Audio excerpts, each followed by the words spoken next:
आपकी स्वस्थ लाइफ। कैसे है आप सब?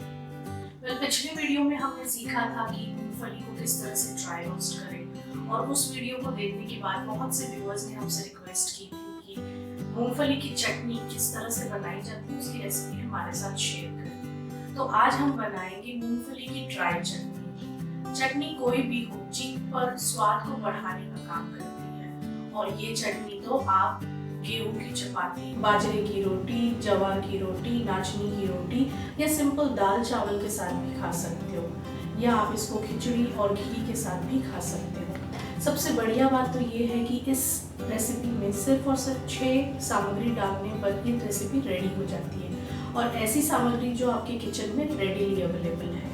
अगर आप कहीं ट्रैवल कर रहे हो तो इस चटनी को आप अपने साथ कैरी कीजिएगा। अगले 15-20 दिन का ट्रैवलिंग है तो आराम से ये चटनी फ्रेश रहेगी, आप कहीं पर भी इसे खा सकते हो। इसको स्टोर करना भी बहुत आसान है। इसे आप किसी भी एयर टाइट कंटेनर डब्बे में 2 महीने तक मैक्सिमम स्टोर कर सकते हैं। अगर आने वाला हफ्ता आपका बहुत बिजी है, बहुत व्यस्त होने वाले हो आप, तो उस वक्त भी आप ये चटनी 1 हफ्ते पहले बना के रखिएगा, तो आप किसी भी खाने के साथ इस चटनी को खा सकते हो। और मेरे से पूछिए तो मेरी तो फेवरेट है ये मूंगफली की चटनी। हमारे फ्रिज में 12 महीने की मूंगफली की चटनी आपको दिखाई देगी।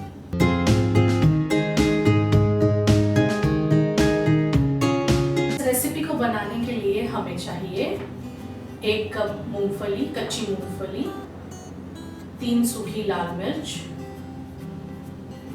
8 से 10 लहसुन की कलियां,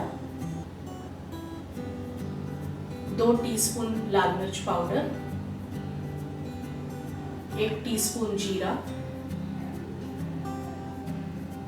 नमक स्वाद अनुसार, ये मैंने ½ टीस्पून लिया है।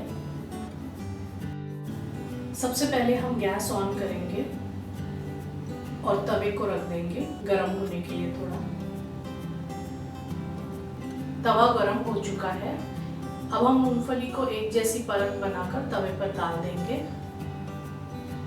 मूंगफली रोस्ट हो चुकी है, इसे अब हम एक प्लेट में निकालकर ठंडा होने देंगे। उसी तवे पर हम जीरे को भी भून लेंगे, हल्की आंच पर भूनेंगे उसे। जीरा रोस्ट हो चुके हैं, अब इसे हम एक प्लेट में निकाल लेंगे। उसी तवे पर हम लहसुन को भी थोड़ा सा सेक लेंगे। लहसुन हमारा सेक चुका है, अब इस लहसुन को भी हम उस प्लेट में उतार लेंगे। 3 सूखी मिर्चियाँ जो है उसकी हम टहनी निकाल के मिर्ची के अंदर जो बीज होती है वो भी निकाल लेंगे, और उसके छिलके को, मिर्ची के छिलके को देखिए इस तरह से आप तवे पर रोस्ट कर लीजिए। मिर्ची भी रोस्ट हो चुकी है, उसे भी हम प्लेट में निकाल लेंगे। मूंगफली के भी छिलके निकाल लीजिए। अब हम सबसे पहले मिक्सर में लहसुन, जीरा और मिर्ची को पीस लेंगे। एकदम बारीक पीसना नहीं है, थोड़ा दरदरा चाहिए हमें, तो आप मिक्सर को चालू बंद करके इसे ग्राइंड कीजिएगा। ये हमारा लहसुन, जीरा और मिर्ची बारीक हो चुका है। इसमें हम डालेंगे सिंगदाना, मिर्ची पाउडर और नमक। अब फिर से हम इसे ग्राइंड करेंगे। थोड़ा दरदरा ग्राइंड करना है, बारीक नहीं करना है। याद रखिए एकदम बारीक पीसना नहीं है इसे, थोड़ा ऑन ऑफ चालू बंद करके पीसिएगा। और ये देखिए हमारी सिंगदाने की चटनी रेडी हो गई। आज का वीडियो आपको पसंद आया तो लाइक कीजिएगा और अपने फैमिली, फ्रेंड्स और रिलेटिव्स के साथ शेयर कीजिएगा।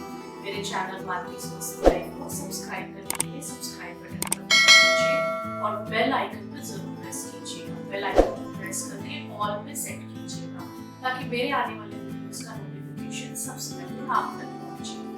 आज का वीडियो आपको कैसा लगा ये मुझे कमेंट बॉक्स में जरूर बताइएगा। मेरे आने वाले videos life, health, happiness, lifestyle, education और इंडियन कल्चर पर होंगी। तो फिर मिलते हैं अगले वीडियो में, तब तक बाय।